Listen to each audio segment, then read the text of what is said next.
You ready, Lisa? I promised Mom that I'd bring him home. Let's go, G.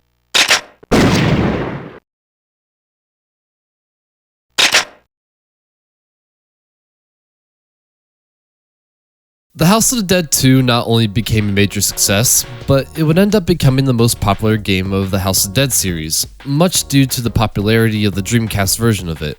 Even now, House of the Dead 2 is incredibly synonymous with the Dreamcast library. Sega AM1 created and evolved their series to where it would forever be considered a classic, and a franchise that would be heavily recognizable with Sega. However, after production of House of the Dead 2, many things started to change a lot for Sega, not just in regards to how the games were made, but also much of the restructuring that occurred in 2000. Each studio essentially became its own subsidiary of Sega and was separated from the main company with 6 main studios: Sega AM2, Hitmaker, which was previously Sega AM3, Amusement Vision, SmileBit, and Sonic Team, with Sega AM1 becoming WoW Entertainment. While restructurings like this are always pretty difficult for development teams, it also meant that the team for Sega AM1 was now bigger, although Tetsuya Kawachi would leave as well, leaving Oda, Sambonji, and Oto with a new team with new faces. Not only that, but AM1 now had to confront the new technology of a new generation of gaming, as environments and even character models could now be CG rendered. This would be demonstrated with the Sega Chihiro board, a board that had technology similar to the Xbox, and would make it hypothetically easier to port Sega's arcade games to the Xbox and PC. This not only reflected the climate of the graphical caliber the technology was trying to utilize, but also Sega's own deviation from making consoles themselves, and realizing the potential value in making their arcade games more accessible. So when the House of Dead 3 was put into development, it was probably one of the more radical development periods for the team. The team was inspired a lot by SmileBit's Jet Set Radio, with its cel-shaded art style that made the game incredibly distinctive and memorable for many people. They really loved the art style, so much in fact that throughout a good portion of the development, the House of Dead 3 was going to have a cel-shaded art style. There are many screenshots of the early beta, along with concept art that carried the style as well. However, this was all eventually scrapped. There's no official reason for this, but it's been widely thought that the gamer rage was too strong, and many fans felt the cel-shaded art style would contrast too much with the tones the previous games had, which I can sort of understand. It might be a bit hard to see the zombie getting his head blown off if it looked like a Jet Set Radio model. Needless to say, the game would end up going for a more realistic look. The House of Dead 3 would also be radical in regards to its setting change. The previous 2 games, mainly taking place only a couple years into the future in very modern day settings, was now replaced with a post-apocalyptic setting, taking place in the far future of last year. Even the plot itself would be different due to the setting change. As AMS is no longer around, Rogan and G are now proper boomers, and characters like Lisa and Daniel being Rogan's daughter and Kieran's son respectively. Some of the ideas for House of the Dead 3 were carried over from a collaboration and co-development between Sega AM1 and Namco for the light gun shooter Vampire Knight, a game which I will defo talk about in more detail in a future chapter. But many of the ideas from Vampire Knight would very much influence how Sega AM1 created House of the Dead 3. With much of this inspiration and changes in development, Sega AM1, like the previous The House of the Dead games, was very much trying to innovate and evolve themselves. I mean, it's a new generation for gaming after all. Graphical limitations are getting more complex, detailed, and expanded upon. Not only that, but it's also different in terms of their own roles as a development team, seeing as how AM1's very humble beginnings are now vastly different in comparison to this new team that is now WoW Entertainment. So, for a new era of gaming, along with these new personal changes, what would be one of the core concepts of the House of Dead series that could be defined and expanded upon more, while also keeping what made it so special and unique in the first place? It looks like it'll open if we shoot it. I feel that most people who are fans of the House of Dead, or those who just enjoy or play the games, mostly associate the games with the fantastic gameplay, and rightfully so. It's probably the most recognizable aspect of the game, besides the zombies, and is probably the most memorable aspect of the game. I mean, considering that shooting the gun is the main interaction you have with the game, yeah, you'd think it would be the most memorable. Despite that, however, I haven't really addressed it much. Not because I didn't want to, I think the gameplay of the first two games are really eminently fantastic and fun. It's both action-packed and incredibly tense all at once, and I think that makes it unique. It's just that the games are more than just the gameplay, you know? And there are many elements in those games that define themselves beyond the gameplay. It just so happens that I feel the first two games define certain elements better. Still, I couldn't help but feel that if you are someone new to the series, that leaving out the most recognizable thing until now might lead you to a great disservice. I mean, most people may not even care for the atmosphere or funny voice acting, unless something like the gameplay contextualizes those elements, but I just wanted you guys to be aware of it. It's just that, as mentioned in the first chapter, The House of the Dead is a series with an identity, and a very distinctive and unique personality. With The House of the Dead, that was easily the game's presentation and overall atmosphere, creating an extremely intense atmosphere using the scale and graphical presentation of the mansion. That gave the game a unique personality than many of the light gun games and even horror games of the time. The House of the Dead 2, while being more of an update to the original game, had terrible voice acting and pretty awful writing to the point that it was incredibly hilarious, also contributing to a very unique personality. But this doesn't at all mean that the gunplay wasn't important or wasn't fantastic. The gunplay is incredible. All these games have incredibly fast-paced and entertaining gunplay, but I feel out of the original three games, not only does The House of the Dead 3 have the best gunplay, but also had the most creative gameplay of the series and would make it incredibly distinctive and synonymous with the series as a whole.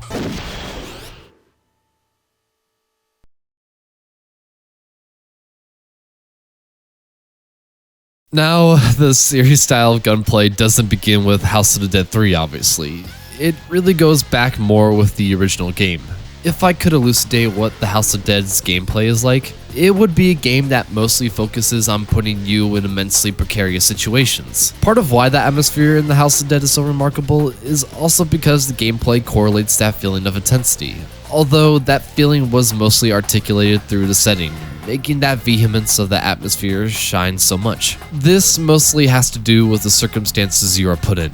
Zombies surrounding you on all sides, incredibly horrific bosses for you to fight. Even just going through a corridor with zombies walking towards you is always particularly threatening. The issue though is that you have to fight them almost instantly, otherwise you'll lose one of your lives. And if you ever played a House of the Dead game, you would know how much potentially losing one of your lives was some of the most stressful shit you probably had to handle, especially considering you only had 3 of them per credit. You were always trying to be as quick and as accurate as possible, as chances are your money was very limited, and that fear of spending more money is very much immediate and weirdly distinctive. Which, yeah, the fear of putting 2 more quarters into the cabinet might be a bit silly, but you did want to try and go as far as possible without losing too much of your money. So it's kinda cool how not only is the game itself pretty fearful with what's going on, but how it correlates with the real world as well, with you having to spend money, is pretty neat. But even just by the game's design, it still creates a very oppressive and intense feeling when playing it, even without the fear of losing money factoring in. The footage you've been seeing of both The House of the Dead, The House of the Dead 2, and The House of the Dead 3 have been from an emulator, the Wii version of 2, and the PS3 version of 3. And in those versions, you either get unlimited lives or an incredible abundance. So when I was first playing them, I immediately got worried that without myself putting in money into an arcade cabinet, much of the fear when playing these games would disappear. But nah, it's still incredibly fearful, and that's good. I feel it speaks a lot to how well the gameplay communicates that atmosphere. You're put into really distressed situations and only have seconds to react at times, with the gameplay being solely dependent on your accuracy, skill, and general game knowledge. Hell, the best way to play these games is really trial and error, memorizing where zombies will come from and where the position is on screen, which creates a great sense of progression as you are learning and being observant towards how the game will challenge you, while also being very much worryful. Though I will admit that some people, and pretty certainly most people, probably don't view the gameplay as particularly and inherently repressive like I do, as the House of Dead at its core is a light gun shooter, which is heavily focused around action and doing the shoot bane. And yeah, I agree that part of the reason why the House of Dead is so fun is because of there being an emphasis on the shoot bane. Being quick and responsive is the core gameplay component, And so, just naturally getting good at the game, unloading bullets into the Cyrils and Simons, blowing limbs and heads off, is abundantly fun and gratifying to be able to do. This is even more enhanced if you have a friend with you. In fact, I was at an arcade with a friend, and there was an arcade cabinet for the House of Dead 2. Since we both know these games like the back of our hands, we pretty much unequivocally did very well. Blowing zombies to pieces, almost never getting hit, and even I noticed how we were both doing that one-arm raise pose that all the cool guy action men and women do. It was incredibly fun. Not only that, but Tetsuya Kowachi made some of the best and most satisfying sounds that I've heard in a game. Sounds have never been so crisp. The explosions of the bullets with the slight reverb, the slight ringing of the ricochets, this announcer saying reload, and especially the sound of loading a bullet into the chamber. It really enhances the experience of the game, making the shooting all the more amusing. I use the word fast-moving, rapid, quick, or even expeditious a lot when talking about how the gameplay in all the House of Dead games generally feels. Inherently, that's what the game requires you to do. You can't just wildly fire your gun and expect everything to go well. You do have to be methodical about where you are shooting. But you had to also do it in a way that made sure you wouldn't get attacked by a zombie. You couldn't take your time to make sure you hit a zombie in the head. Nah, that shit had to be seemingly automatic. So because of this design, the game feels tremendously fast and urgent. You do feel as if you are these sleek and badass agents, taking down zombies left and right, and John Wicking around the place and all. It's cool. Even so, I feel that some of these reasons don't exist in a vacuum, and they very much support why the games also create a very anxious feeling about how you approach and play it. Because, well, you can't take your time. You can't even run away or have the luxury to move around. You have to be as fast as possible while still being accurate. It's that lack of control in regards to the movement, while adding more control when you are shooting, that makes the game feel very overwhelmingly impressive when playing it. You're not so sure about how you'll do all the time. Honestly, this guy, Mr. G-Star's walkthrough, sums it up perfectly. And there you go, that flying gargoyle creature has just taken away your fiancé, Sophie Richards. Oh, that's fucking bullshit. Come on. How did that hit me? That's pretty accurate to how it be sometime. Even knowing the game really well, I'm never really sure what will happen when I turn the corner, while knowing that there are zombies approaching. The game expects you to be quick and accurate, or else you'll get hit, since it entirely relies on how your skills are at shooting. But you may not always be as quick and accurate, and so it does create a lot of pressure on you. It also doesn't help that the games in general are very fucking different from how most light-gun games handled its gameplay and overall design. It doesn't help the fact that the zombies don't die in one hit, nor the fact that they keep approaching you while you shoot them. It doesn't help that the game constantly puts you in situations that are incredibly uncomfortable and overwhelming. It especially doesn't help that these situations rely on your accuracy and fluidity, with only there being seconds to react to them. Basically, the House of the Dead is one big anxiety attack, the game.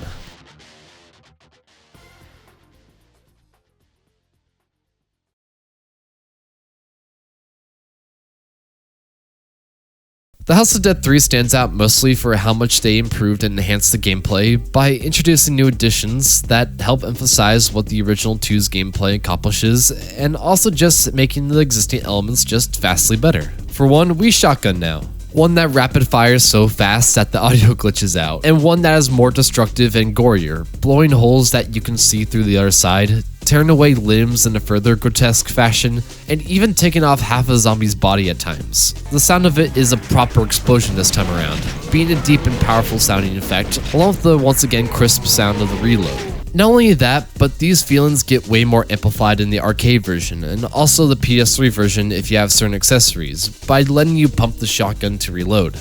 I know that may seem a bit insignificant and not really that noteworthy, but it really lets you get a great feel of the shotgun itself by letting you actually pump it, instead of just shooting it outside of the screen like in the previous games, which you can still do by the way, but almost all the time, I want to pump the shotgun simply because it felt better. The action alone is quite notable and much more distinguished and dignified. the incredible sound design and how powerful the shotgun is, tearing and blowing away body parts as zombies get eviscerated, it evokes much stronger but similar feelings when playing the previous two games, with how it really puts you in the position of feeling like a badass agent, taking down zombies one at a time as fast as possible in quick succession. I am the John Wick. I am the V Cool.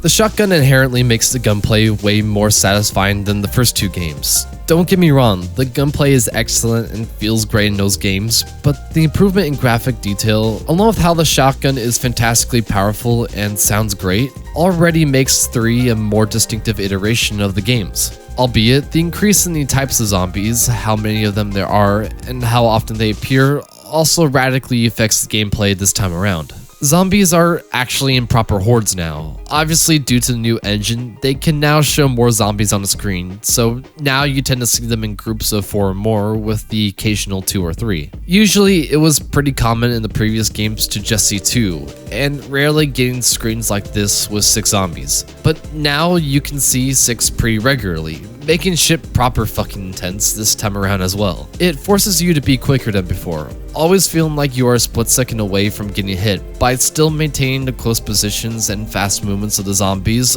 only now they are even faster and closer than before. The zombies also take a lot more bullets as well, being more resilient even after they are technically defeated and are still moving around. It's quite oppressive and chaotic playing the game because of this. There are times playing this game where I started to sweat because of how fast I had to be.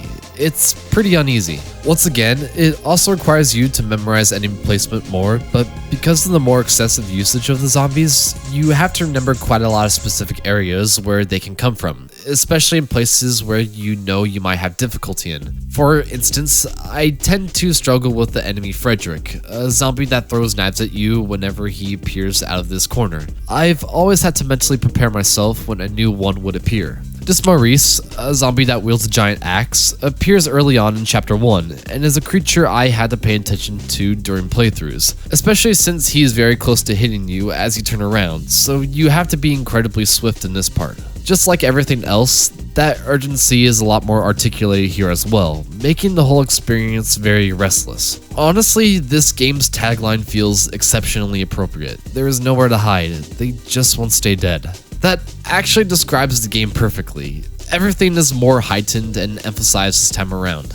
Everything feels extremely overwhelming and impressive. Everything is more unpredictable, precarious, and treacherous. The zombies and how they've been designed are very much why these feelings are warranted. You do indeed feel that there is no way to escape, a premonition that is more so evoked here than any of the other games, as you can see enemies coming all around you and in vast amounts. You'll go from fighting multiple enemies crawling on the ground to fighting multiple of them on the ceiling. It's something that even the characters comment on throughout the game. It really does feel, no matter how many you kill, they just won't stay dead, and they keep on coming. Every encounter always feels like you're just barely getting by, always tense and stressed, making the end of each chapter especially gratifying and rewarding, as you feel like you just accomplished something in all of the chaos. It evokes very strong apprehensions, and already it makes the House of Dead 3's gameplay stand out from the previous titles. However, we also have major change, V-Excite. The main thing this time around being the new addition of an end-level ranking system, scoring you based on how well you performed. In particular, the game ranks you based on how fast you shoot the zombies. If you've been watching the footage, you've probably noticed the small words that appeared on the left side of the screen, either saying excellent, good, faster, or twin shot. What these words call attention to is how quickly you take care of an enemy. Excellent refers to taking down an enemy almost immediately, good refers to taking down an enemy somewhat reasonably, faster means that you're shooting too slow, and twin shot refers to shooting 2 enemies with 1 bullet, with twin shot also being the most points you can get. The game then calculates the shots you've made, and depending on how many of the excellence, goods, fasters, or twin shots you get, they end up getting calculated to a letter grade, showing generally how well you're doing. It's helpful by itself to know how good you are performing, but there's also 2 legitimate incentives for you to try and do well. The reason why is that your ranking corresponds with the ending you get, which I'll elaborate on later. And 2, if you get an A or S ranking, you can get an extra life. A gives you 1 extra life and S gives you 2. This is especially helpful, and also a great incentive for you to do well, since, as mentioned earlier, lives are incredibly valuable in the House of the Dead, and rewards like this really push you to do as well as you can. It's neat. Mainly, I just like the ranking system because it just lets me know how I did. The previous games just kind of put your score and how many people you saved. Like, it was informative, but it was kind of just that. So it is really great to see how well I did at the end of every chapter, thanks particularly to the grading system. Even if the grading system did nothing, its presence is something I like a lot. I just feel like I can always try to get better because of it, and I like that. It's neat. Still, it's good to know that, if you don't like statistics like this, that the ending and the extra lives are incentives for you to do well. Although, that's not the only way you can get extra lives. In the previous games, you could get extra lives by rescuing hostages and civilians, sometimes giving you an extra life or contributing to your lives at the end of the chapter. However, since it's, the post-apocalypse, there aren't really civilians to save, but there are now moments requiring you to save your partner. You'll get these little situations highlighting the zombies that are dangerous to your partner, and if you shoot the zombies in time, you'll be able to gain an extra life. I kind of prefer this from how the previous games handle this for multiple reasons. For one, I like the fact that it really does feel like you are looking after your partner. Really, for the most part, when you play the games by yourself, you really do forget that there is technically supposed to be another person with you, but they're really not there. They are an enigma. Even when playing with a friend, it may not always be clear that you're trying to protect them and that you're trying to help each other out beyond just the shooting of guns and sometimes saving your friend at the last moment before they get hit. So it's nice to have a mechanic where it really does feel like you're looking after your partner. I really like additions like that. On the other hand, I also love the urgency during these sections. They can be pretty hard, like harder than the first 2 games. Once again, the zombies are much more resilient and take more shots, so it's harder to take them all down really quickly, and keeping with the tone of the games, it makes these segments just as overwhelming as the rest of the game. It also doesn't help that it's not exactly clear which one you need to shoot first anyway. It's hard to know which one is exactly the closest or if certain zombies can attack first. So that uncertainty, especially during your first playthrough of the game, can be quite nerve-wracking. Even though I know the game pretty well and generally have a good impression of which zombies I need to shoot first, that doesn't stop me from unloading multiple shells like a madman. For instance, this scene right here with G on the floor and 2 zombies surrounding him. I still don't exactly know which zombie to shoot first. They both look pretty much exactly close to each other. I think this one is about to swing its arms to hit G, although this one looks like it's ready to attack too. It's hard to tell, so I just try to shoot as fast as possible. It's kind of funny, but it's also still really good for keeping you on your feet.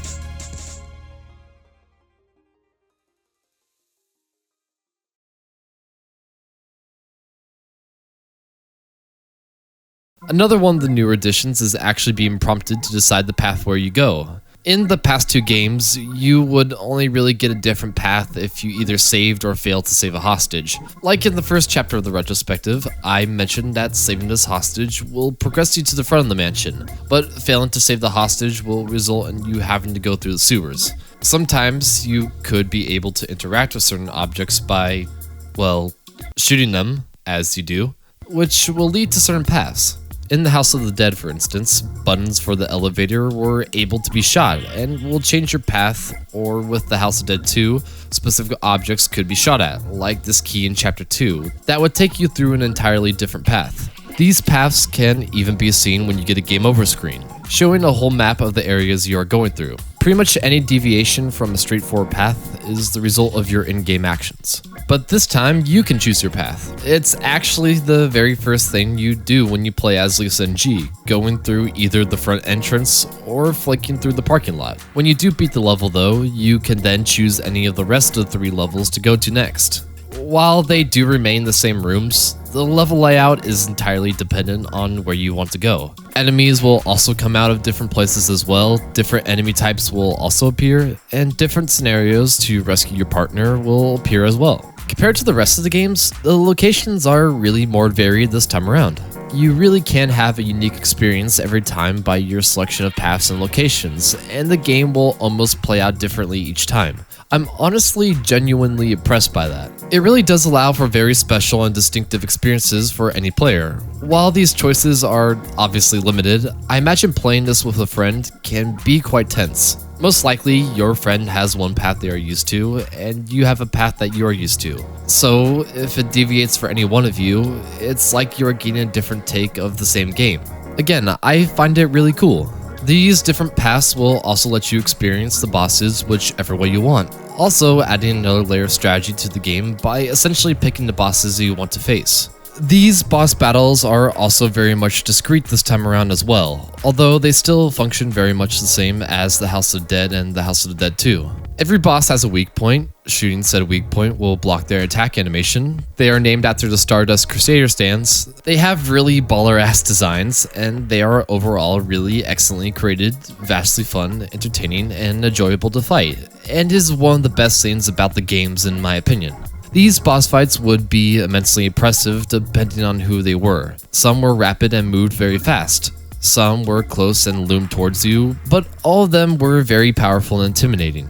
In Chapter 1 of the Retrospective, I talked much about why the Magician was kind of the perfect final boss, mainly with the design, the music, and the overall atmosphere of the level you were fighting him in. But he was also very intimidating because of how he was designed, and how many of the bosses were designed as well. Trying to hit that very specific weak point was pretty hard, considering how the bosses are moving around the place or their animation blocks their weak point. It required you to get a sense of timing and accuracy down, which, if you were a new player, was especially challenging. But over time, as you become experienced from the game, you can easily beat these bosses. Still, even as a... do I call myself a House of the Dead veteran? I don't know, honestly. As someone very experienced with the games, I still struggle with bosses I know very well, like the Magician. Again, much of why he's such a great boss is because he is a perfect challenge. Your timing has to be pretty spot on as he travels at Mach 10 speed, trying to hit one of those pulsating ligaments. So it's pretty daunting to go up against him. Every boss in the House of the Dead games has that sort of characteristic to them in my opinion. So it's great to see the House of Dead 3 still carry much of that design and invoke these feelings. You still have to shoot at their weak point, and they still have animations that block their attacks, or they move incredibly fast. Only this time you have a boss meter. It's a separate meter that you have to deplete for you to stop an attack animation, instead of just shooting the weak point once or a few times.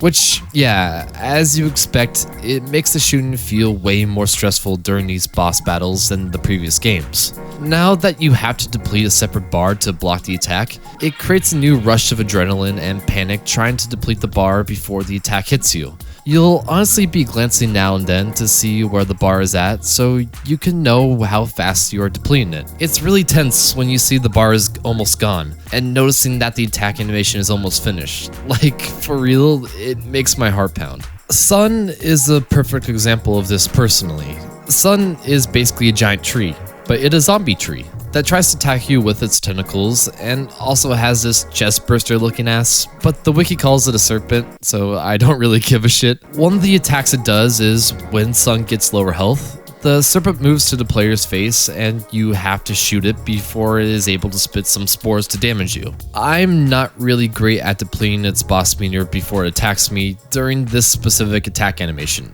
I can do it for sure, I just can't do it consistently. I don't know why specifically, maybe it's because Sun is a more static enemy for the most part, maybe I'm just not firing fast enough, but I can't tell you how many times I see Sun about to finish its animation, glancing at the boss bar, desperately trying to fire as fast as I can, just so I cannot get hit. It's really stressful, but it's still a lot of fun. It's funny because the original two games were already pretty stressful as is, just with how they treated the bosses. Normally, shooting the weak point once or a few times was good enough, and many of them could be beaten with relative ease. Still, it was really stressful considering that they might move around a lot or are too fast to hit, making those weak points harder to hit, all while making you very vulnerable. But with the House of Dead 3, there are times where you feel like you just barely made it.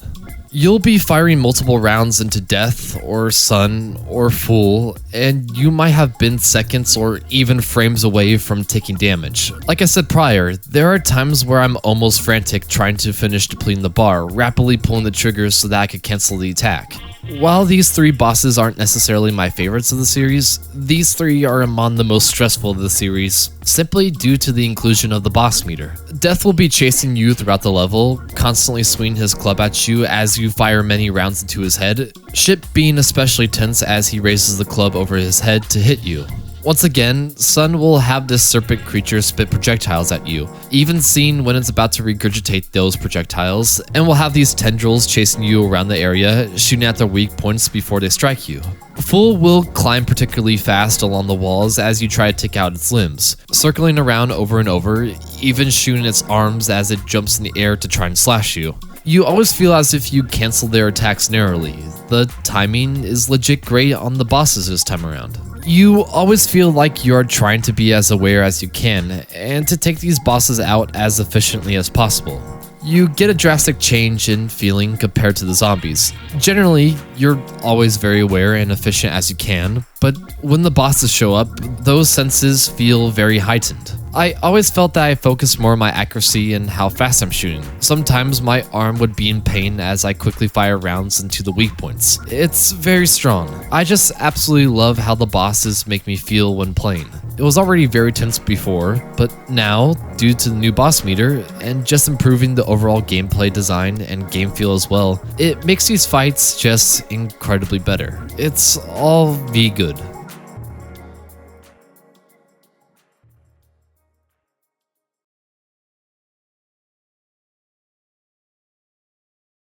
Personally, my favorite boss in the whole game, and easily one of my favorites, but also easily the hardest boss of the series, is the Wheel of Fate. Kyrian is now resurrected, and he is now Galaxy Brain, so he's able to control the Cyber Realm. He's also the biggest fuck-off boss ever. The Wheel of Fate is stupidly hard, but that's kind of why I love it. I feel he embodies why the gameplay of the House of Dead 3 is so fun, and why it greatly emphasizes how tense and stressful the gameplay makes you feel. The Wheel of Fate's weak point is the sun-like emblem on his chest, and you have to constantly empty shells into it. Doing that in general can be extremely tiring, just because of how fast you have to do it before Kyrian attacks you. It doesn't help much that the wheel that is spinning around him will block those bullets at times, again making your shooting more apprehensive.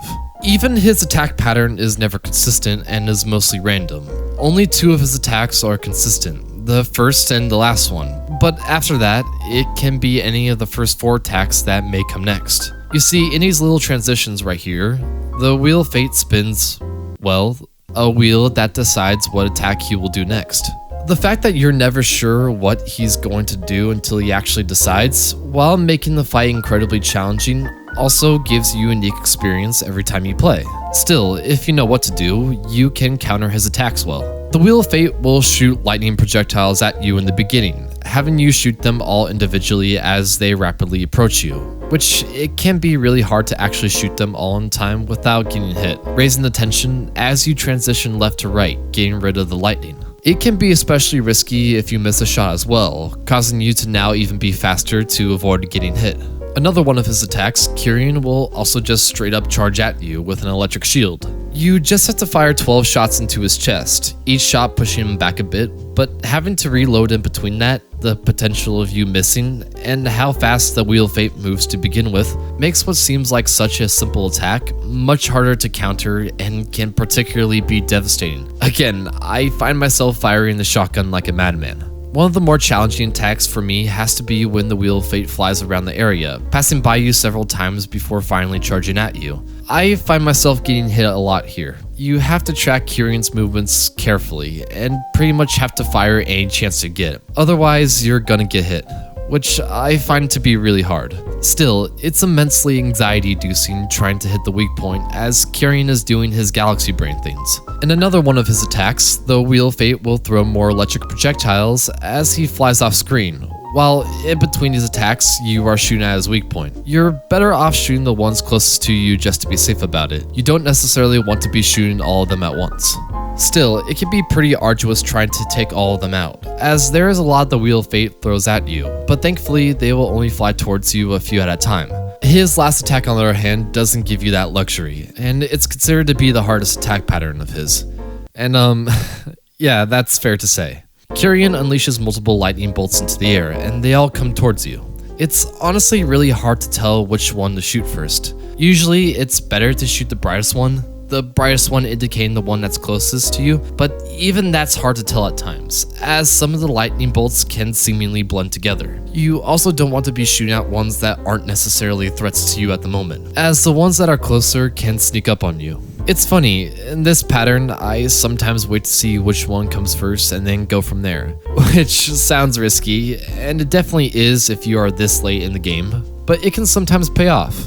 Although, because of how close the lightning bolts are together and how many of them there are, it can be hard to properly counter this attack, making this part one of the most intimidating and challenging attacks of the whole boss fight. I feel that the Wheel of Fate articulates effectively why the game is so fun and why the gameplay is so anxiety-inducing. The House of the Dead as a series is difficult by nature. All of the games are immensely difficult, but out of the original three, this one is the series' gameplay peak, not only in regards to its gameplay, but its game feel.